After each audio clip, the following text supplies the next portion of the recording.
김영훈의 두뇌 교육을 시작하겠습니다. 오늘의 주제는 15개월 운동 발달과 놀이입니다. 대근육 운동 발달에 대해 말드리겠습니다. 15개월 아이들은 걸음마를 시작합니다. 빨리 걷기와 뛰기도 가능해집니다. 미끄럼틀이나 장난감을 혼자 타는 모습을 보일 수 있습니다. 재미있으면 끊임없이 미끄럼틀을 무한반복합니다. 신이 나면 춤을 추기도 합니다. 물건을 줍기 위해 쪼그리고 앉는다.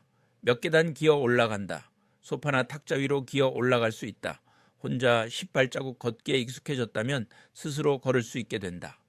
소근육 운동 발달에 대해 말씀드리겠습니다. 15개월 아이는 손가락 모두를 함께 사용해서 성숙한 손놀림이 가능합니다. 그러나 수저나 젓가락을 자유자재로 사용하기 위하여 손가락을 사용하는 것은 훨씬 이후에야 가능합니다. 가장 중요한 검지를 사용하기 시작합니다. 15개월 아이에게 부엌장의 맨 아래 서랍을 열 수 있는 기회를 주면 오랫동안 계량컵, 감자우깨는 기계 등의 용기들을 살며시 꺼내서 살펴보고 제자리에 넣었다가 다시 꺼냅니다.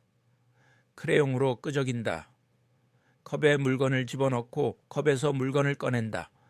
숟가락질이 많이 늘었다. 낚시놀이를 즐겨한다. 간단한 퍼즐도 맞추기 시작한다. 운동 발달 지연의 기준에 대해 말씀드리겠습니다. 혼자 전혀 걷지 못하거나 걷는 모양이 이상하다. 적당한 신체 놀이에 대해 말씀드리겠습니다. 첫째, 작은 물건을 주고 받는 놀이를 하세요. 부모와 작은 물건을 주고 받으세요. 작은 공, 블록, 인형 등을 주고 받는 놀이를 시도해 보세요. 이를 통해 손눈 조절 능력이 향상됩니다. 둘째, 미끄럼틀 놀이를 하세요. 미끄럼틀이 있는 공원이나 놀이터에서 미끄럼틀을 타보세요. 미끄럼틀을 타는 놀이는 균형과 운동 능력을 키워줍니다. 셋째, 공놀이를 하세요. 실내에서 큰 공이나 작은 공을 던지거나 뛰어놀며 즐겁게 놀아보세요. 큰 공이나 작은 공을 굴리거나 던지는 놀이는 근육 발달과 협응 능력을 향상시킵니다. 넷째, 간단한 퍼즐 놀이를 하세요. 간단하고 큰 퍼즐 조각을 잘 맞춰보도록 하세요. 큰 조각의 퍼즐을 맞추는 놀이는 논리적 사고와 손눈 조절 능력을 키워줍니다. 다섯째, 노래와 춤을 추며 노세요. 부모와 함께 노래를 부르며 춤을 추면서 즐겁게 시간을 보내세요. 음악에 맞춰 노래를 부르고 춤을 추는 놀이는 언어 발달과 사회성 발달을 도와줍니다. 여섯째, 바깥놀이를 하세요. 공원이나 정원에서 자유롭게 뛰어놀며 체력을 기르는 것도 좋습니다. 자연 속에서 즐거운 시간을 보내면 스트레스도 풀리고 체력도 좋아집니다. 운동 지침에 대해서 말씀드리겠습니다. 하나, 미술놀이는 창의력을 키웁니다. 오감을 자극하는 미술놀이를 통한 다양한 체험과 감각 경험은 이후의 학습의 기초 체력이 됩니다. 아이 스스로가 보고 만지는 과정을 통해 색채 감각을 온몸으로 인지하게 되며 그 과정에서 스스로 미술에 흥미를 가지게 됩니다. 또한 미술은 학습이 아니라 자연스러운 놀이를 통하여 자신을 표현하는 수단입니다. 따라서 색에 대한 고정관념을 주지 않는다면 아이의 창의력을 키울 수 있습니다. 펜이나 연필 외에 색연필, 물감, 종이찰흙 등 다양한 도구들을 만지게 하고 스스로 그 차이점을 느낄 수 있도록 합니다. 부모는 미술놀이를 의사소통의 기회로 삼아 글씨도구로 끄적이거나 종이찰흙을 주무를 때 부모와 충분한 교감하세요. 하나, 블록놀이로 공간지각력을 높이세요. 시각이나 운동 기능과 연결된 뉴런은 아주 어릴 적에는 잘 훈련이 되지 않지만 어릴 때부터 시각과 소근육의 협응을 발달시킬 필요가 있습니다. 블록은 촉각을 자극하고 소근육의 협응을 키울 수 있는 대표적인 놀잇감입니다. 블록을 쌓는 것은 손에 대뇌 피질, 시각 중추, 전정기관 등이 복합적으로 연결되는 고도의 기능으로 섬세하게 손놀림을 하지 않으면 불가능합니다. 기울기를 눈으로 체크하고 이것을 다시 손가락 감각으로 확인하면서 바로 세워야 합니다. 이것은 대뇌의 신경회로를 만들기에 최고의 자극입니다. 아이는 블록을 갖고 놀면서 쌓기를 하고 나서 바로 무너뜨려 버립니다. 그리고는 다시 쌓습니다. 장난감을 하나 들어서 그 쌓은 탑 위에 올려놓습니다. 이때 이렇게 말하세요. 이 장난감을 이 탑 위에다 올려놓아요. 제일 위에다 올려놓아요. 라고 말하세요. 그리고 그 장난감을 손으로 툭 쳐서 떨어뜨립니다. 그러면 그 장난감이 밑으로 떨어지니까 이때 장난감이 아래로 떨어졌어요. 라고 말해줍니다. 하나, 숨기고 찾는 놀이를 통하여 작업 기억력을 높이세요. 깍꿍 놀이를 다양하게 변형시킵니다.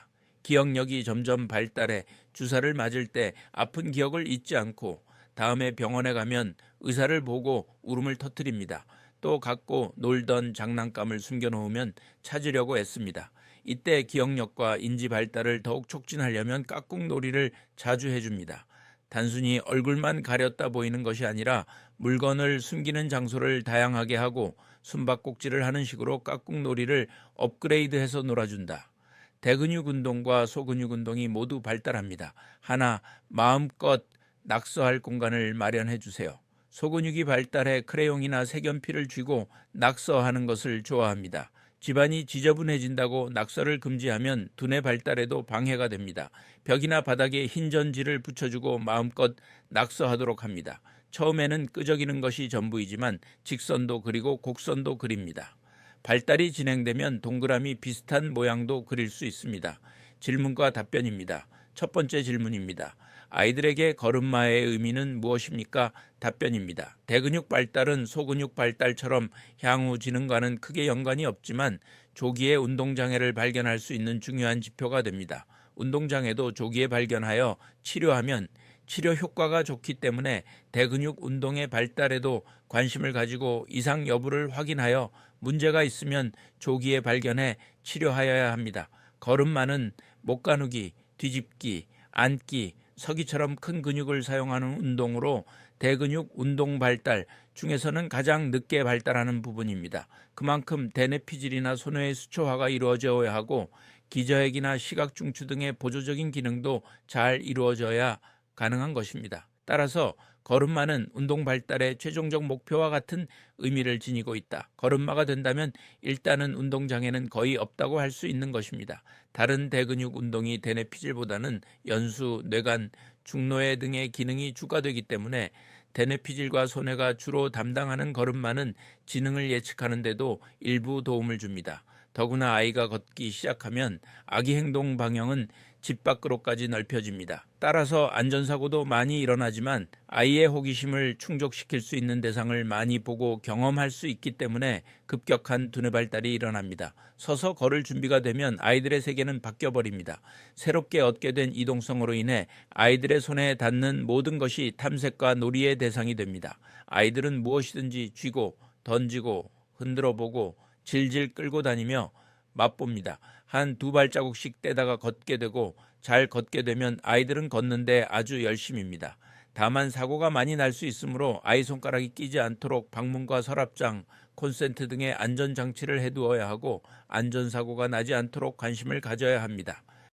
걸음마를 늦게 걸었을 경우 엄마나 혹은 의사들이 걱정을 하는 이유는 운동장애가 있지 않는가 하는 걱정이 있기 때문입니다. 그러나 운동장애를 혼자 걷는 시기가 늦는 것이 문제가 되어서 운동장애를 발견했을 경우 문제는 심각합니다. 대개의 엄마들은 15개월 지났는데도 걷지 않으면 불안해지기 시작하는데 이때 운동 발달에 대한 검사를 하여 뇌성마비나 운동장애가 발견되었다면 치료 시기가 늦은 것이기 때문입니다. 뇌성마비에 대한 통계에 의하면 12개월 이전에 발견하여 재활치료를 한 경우와 12개월 이후에 발견하여 재활치료를 한 경우는 예후에 있어서 상당한 차이가 나기 때문입니다. 따라서 운동장애는 9개월 이전에 늦어도 12개월 이전에 발견되어야만 재활치료를 한다고 하더라도 좋은 효과가 나는 것입니다. 그래서 운동장애가 의심되거나 위험이 있는 아이는 6개월과 9개월에 발달 검사를 받으라고 권하고 있습니다.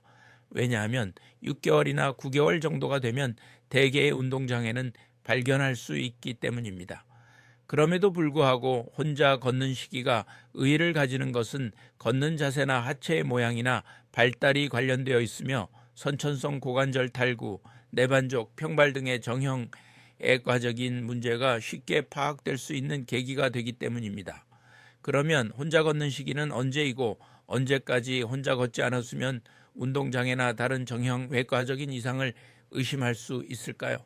혼자 걷는 시기는 천차만별이라고 했지만 걷기 전에 기어다니기의 형에 따라 주로 차이가 많이 나기 때문에 기어다니기 형에 따라 혼자 걷는 평균 시기와 운동 발달에 대한 검사를 해보아야 할까를 결정하는 것이 보편적입니다.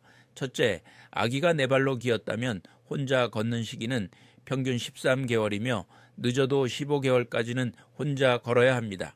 그 이후까지 못한다면 운동 발달에 대한 검사를 해보아야 합니다. 둘째, 옆으로 굴르면서 기었다면 혼자 걷는 시기는 평균 28개월이며 늦어도 26개월까지는 혼자 걸어야 합니다. 따라서 일반적으로 18개월까지 아이가 걷지 못한다면 소아청소년과 전문의의 진찰을 받는 것이 안전합니다. 소아신경과 전문의 김영훈 교수였습니다.